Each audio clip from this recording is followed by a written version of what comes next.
السلام علیکم ورحمۃ اللہ وبرکاتہ۔ شیخ محترم اس حدیث کی وضاحت فرما دیں، کیا اس حدیث کی روح سے حضرت عمر فاروق رضی اللہ تعالیٰ عنہ حضرت ابوبکر سے افضل نہیں سمجھے جائیں گے؟ جی السلام علیکم ورحمۃ اللہ۔ وعلیکم السلام ورحمۃ اللہ وبرکاتہ۔ محترم بھائی کا سوال ہے، یہ روایت ایک بیچتے ہیں جی، عقبہ بن عامر رضی اللہ تعالیٰ عنہ کے حوالے سے کہ رسول اللہ صلی اللہ علیہ وسلم نے فرمایا لو کان بعدی نبی لکان عمر، مطلب کہ اگر میرے بعد کوئی نبی ہوتا تو وہ عمر بن خطاب ہوتے۔ اچھا، کہتے ہیں جی اس حدیث کی روح سے حضرت عمر رضی اللہ تعالیٰ عنہ کا مقام و مرتبہ حضرت ابوبکر رضی اللہ تعالیٰ عنہ سے زیادہ نہیں واضح ہوتا، سمجھا جاتا وغیرہ؟ نہیں جی، نہیں ایسا نہیں ہے۔ اس لیے ایسا نہیں ہے کہ یہاں صرف یہ بتایا ہے کہ اگر میرے بعد کوئی نبی ہوتا، اگر ہوتا، اس کا مطلب کہ نبی تو ہے نہیں، مقام اور فضیلت کی حد تک صرف بیان کر سکتے ہیں کہ حضرت عمر رضی اللہ عنہ کی اتنی فضیلت، اتنا مقام، اتنا مرتبہ، باقی یہ اگر مگر والی بات ہے۔ حضرت ابوبکر رضی اللہ تعالیٰ عنہ کا مقام، مرتبہ، فضیلت وہ اگر مگر کی محتاج نہیں، وہ تو بالکل واضح ہے۔ جس طرح کہ کئی جگہوں پہ حضرت ابوبکر صدیق رضی اللہ تعالیٰ عنہ کو جو ہے رسول اللہ صلی اللہ علیہ وسلم کے بعد کائنات کے انسانوں میں سب سے افضل، بہترین انسان قرار دیا ہے۔ اور پھر وہ صحیح بخاری کی وہ حدیث بھی جس میں رسول اللہ صلی اللہ علیہ وسلم نے یہ فرمایا کہ جنت کے 8 دروازے ہیں، تو حضرت ابوبکر رضی اللہ تعالیٰ عنہ نے کہا کہ اللہ کے رسول کوئی ایسا آدمی بھی ہے کہ جو جنت کے 8 دروازوں سے جس کو بلایا جائے گا؟ حضرت ابوبکر رضی اللہ تعالیٰ عنہ کو نبی علیہ السلام نے کہا کہ ہاں، اور مجھے امید ہے کہ ابوبکر تو ان میں سے ہے کہ تجھے جنت کے 8 دروازوں سے آواز دی جائے گی۔ پھر ابوبکر رضی اللہ تعالیٰ عنہ کی یہ فضیلت بھی کہ جس عورت نے آ کے نبی علیہ الصلوۃ والسلام سے کچھ مال کا مطالبہ کیا تو اللہ کے رسول علیہ الصلوۃ والسلام نے کہا کہ اگلے سال آنا، یعنی بعد میں آنا، اگلے سال آنا یا بعد میں آنا، کچھ اس طرح کی بات کی۔ تو اس نے کہا کہ اللہ کے رسول اگر میں آؤں آپ نہ ہوں تو کہا میرا نائب ابو بکر موجود ہوگا، مطلب اس سے لے لینا۔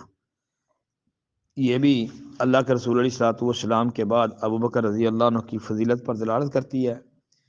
پھر اس کے ساتھ یہ بات کہ نبی علیہ الصلوۃ والسلام جو ہے انہوں نے اپنی زندگی کے اندر ہی حضرت ابوبکر رضی اللہ تعالیٰ عنہ کو مصلی امامت پہ کھڑا کر دیا، بلکہ وہ حدیث جو ابو داؤد کے اندر موجود ہے حسن لذاتی ہی درجے کی، کہ حضرت ابوبکر بھی موجود نہیں تھے، نبی علیہ الصلوۃ والسلام بیمار تھے، صحابہ نے نماز کا وقت ہوا تو حضرت عمر رضی اللہ تعالیٰ عنہ کو مصلی پہ کھڑا کیا۔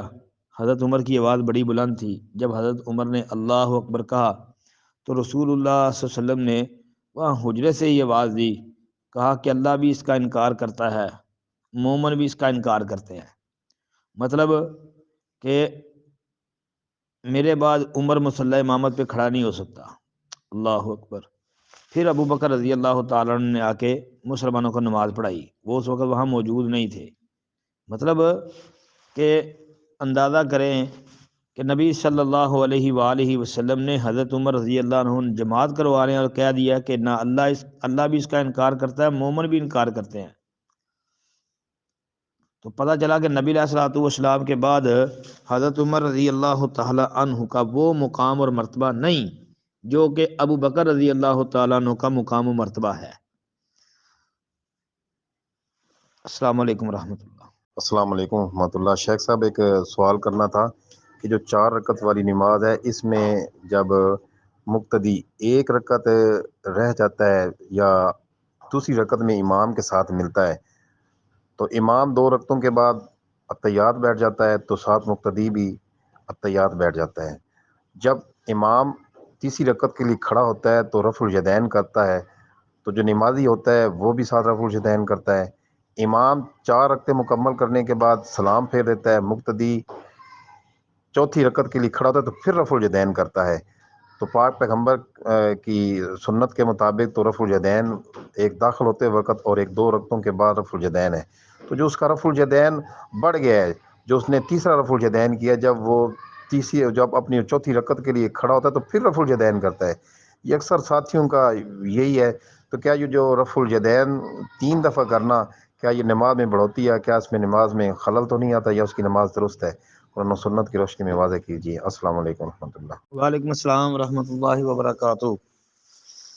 جی محترم بھائی کا رفع الیدین کے متعلق سوال ہے کہ ایک آدمی جو ہے ایک اضافی رفع الیدین کرتا ہے، یعنی تیسری دفعہ نہیں محترم، اضافی ہوگا تو وہ 5ویں دفعہ ہوگا نا، کیونکہ 4 دفعہ رفع الیدین کرنا وہ اس طرح کہ جب نماز کا آغاز کیا جائے، نماز شروع کرتے وقت رفع الیدین کرنا 1، رکوع جاتے ہوئے 2، رکوع سے سر اٹھاتے ہوئے 3، اور 2 رکعت پڑھ کے جب تیسری کے لیے کھڑے ہونا ہے تو یہ 4. اب یہ 4 دفعہ رفع الیدین کرنا ہے. اب یہ یاد رکھیں کہ امام، مقتدی، منفرد جس طرح بھی ہو، اس نے اسی مقام پر رفع الیدین کرنا ہے. اب جو آدمی جماعت کھڑی ہے، مثلا 1 رکعت گزر گئی ہے، تو امام صاحب جو ہیں اس کے ساتھ وہ شامل ہوا ہے. اب امام کی دوسری رکعت ہے اور پیچھے آنے والے مقتدی کی پہلی رکعت ہے. امام صاحب 2 رکعتوں کے بعد جب کھڑے ہوں گے تو وہ رفع الیدین کریں گے. آیا یہ مقتدی جس کی 1 رکعت پہلے سے گزر چکی ہے، ابھی اس نے 1 ہی رکعت پڑھی ہے، تو یہ مقتدی بھی رفع الیدین کرے گا یا نہیں کرے گا؟ اس بارے میں صحیح بات، راجح بات جو قرآن و سنت کے مطابق ہے وہ یہ ہے کہ وہ رفع الیدین نہیں کرے گا. اس لیے نہیں کرے گا کیونکہ 1 رکعت کے بعد رفع الیدین نہیں ہوتا. صحیح بخاری کی 739 نمبر حدیث ہے، اذا قام من الرکعتین، مطلب 2 رکعتوں کے بعد رفع الیدین کرنا ہے. تو جب جس کی 2 رکعتیں ہو جائیں وہ تیسری کے لیے کھڑا ہو تو رفع الیدین کرے گا. اب کچھ لوگ سمجھتے ہیں کہ جی تشہد سے جب اٹھنا ہے رفع الیدین کرنا، لیکن یہ موقف ہماری تحقیق میں کمزور ہے، یہ صحیح نہیں ہے. یہ مثلا اگر یہ بات ہو تو پھر جو بندہ اس وقت نماز کے اندر شامل ہوا ہے کہ مطلب پہلی 2 رکعتیں امام کی گزر چکی ہیں، امام صاحب پہلی 2 رکعتیں پڑھا چکے ہیں، مطلب کہ 2 رکعتیں ہو چکی ہیں اور پیچھے سے مقتدی آ کے شامل ہوا ہے دوسری رکعت میں، کہیں رکوع میں، سجدے میں یا تشہد میں، تو اب وہ بھی امام کے ساتھ رفع الیدین کر رہا ہے، تو یہ غلط ہے نا. اس لیے غلط ہے کہ اس کو رفع الیدین نہیں کرنا چاہیے، کیونکہ رفع الیدین کا تعلق تشہد کے ساتھ نہیں ہے کہ تشہد کریں تو رفع الیدین کریں. بس یہ 4 مقام ہیں جو میں نے عرض کر دی ہیں، صحیح بخاری وغیرہ کے اندر ان کا ثبوت موجود ہے کہ نماز کو شروع کرتے وقت، رکوع جاتے، رکوع سے سر اٹھاتے اور تیسری رکعت کے لیے کھڑے ہوتے وقت، بس. اور اپنی ترتیب کے ساتھ ہر نمازی جو ہے رفع الیدین کرے گا. السلام علیکم ورحمۃ اللہ. السلام علیکم ورحمۃ اللہ. شیخ صاحب، ایک بہن کا سوال ہے کہ اگر ہم 4 فرض والی رکعت نماز پڑھ رہے ہیں تو اس میں ہمیں کوئی خدشہ لگا ہے کہ ہم پہ سجدہ صاحب جو ہے نا ہم نے کرنا ہے، تو آپ کو سجدہ صاحب یاد نہیں آتا، آپ سجدہ صاحب نہیں کرتے اور آپ اگلی نماز میں چلے جاتے ہیں، 2 رکعتوں والی کسی نماز میں چلے جاتے ہیں، تو پھر آپ کو ادھر یاد آیا کہ میں نے تو پچھلی جو میں نے 4 رکعت میں پڑھ رہا تھا اس میں نے سجدہ صاحب نہیں کیا، تو اس کے لیے کیا حکم ہے؟ کیا وہ اس 2 رکعتوں میں کرے گا یا وہ نماز دوبارہ لوٹائے گا، یا کیا اس کا قرآن و سنت کی روشنی طریقہ بتا دیجیے گا. السلام علیکم ورحمۃ اللہ. وعلیکم السلام ورحمۃ اللہ وبرکاتہ.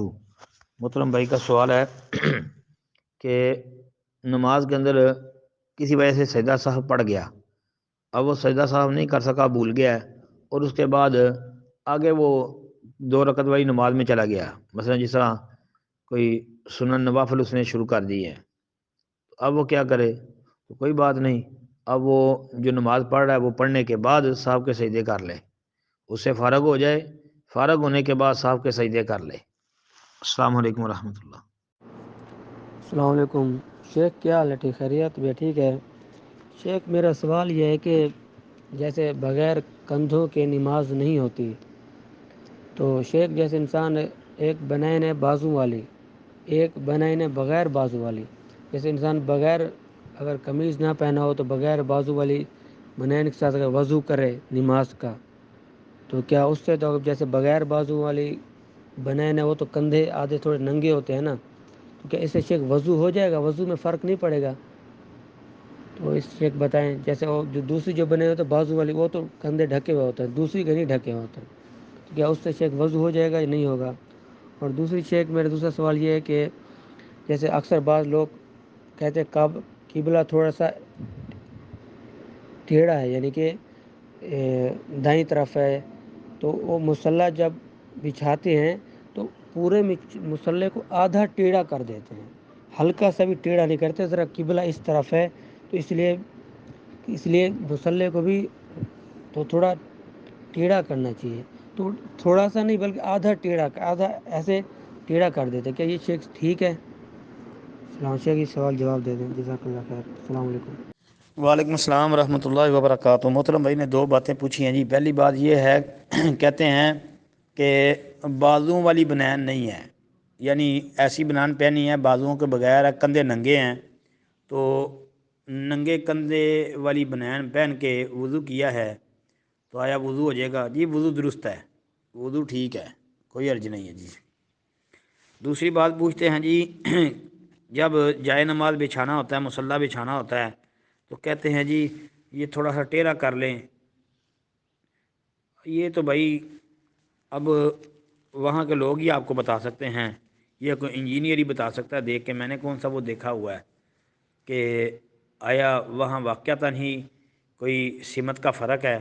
اگر تو وہ واقعتاً فرق ہے اور اس فرق کو سامنے رکھ کر جو ہے تو وہ جائے نماز بچھاتے ہیں، تو یہ تو اب کوئی وہاں دیکھے یا کوئی سمجھنے والا ہی بتا سکتا ہے، ہم زبانی ایسے بغیر دیکھے تو کچھ نہیں کہہ سکتے۔ السلام علیکم ورحمۃ اللہ۔